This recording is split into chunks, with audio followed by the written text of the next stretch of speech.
Merhaba arkadaşlar. Sanayiye gönderdiğimiz arabamız geri geldi ve tamir olmalı. Sol. Ne? Anahtar nerede?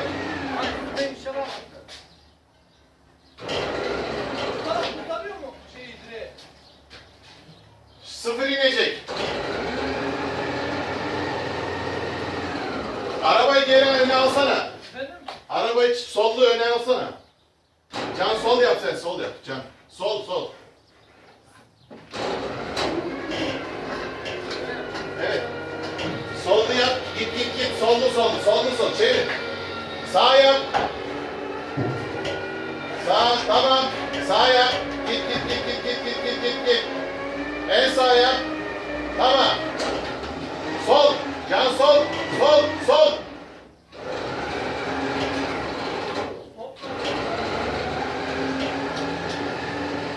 Topla, topla. Tamam.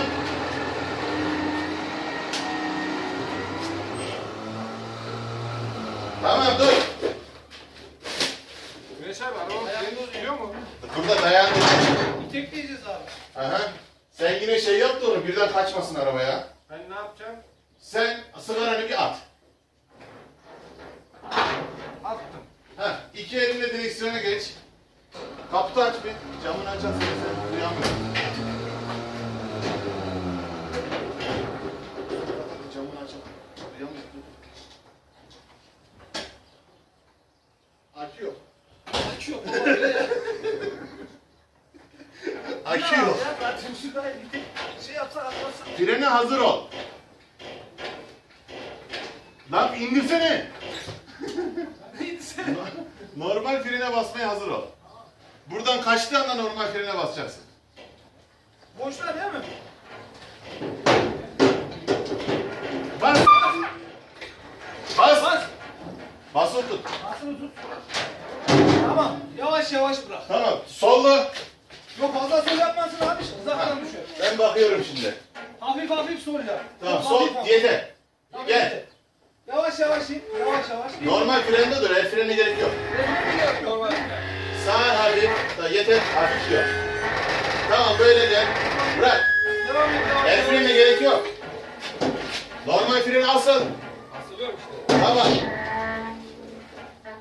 Gelmiyor mu? Tamam boştayım. Bomboş ol. Bas. Bas önüne. Tamam. Sollu sol. Sol sol. Sol yap. Sağ yap. Sol yap. Çok yaptın. Yeter. Gel. Gel. Sağ yap şimdi. Yeter. Bırak. Komple bırak. Bırak. Hop dur. Yeter. Çekiyor et. Çek. Ellerimi yıkayamayacağım bir yer var mı? abi? Var var. Of. Arabam içi çok sıcak. Akıyor oğlum. Yoksa camı açtın.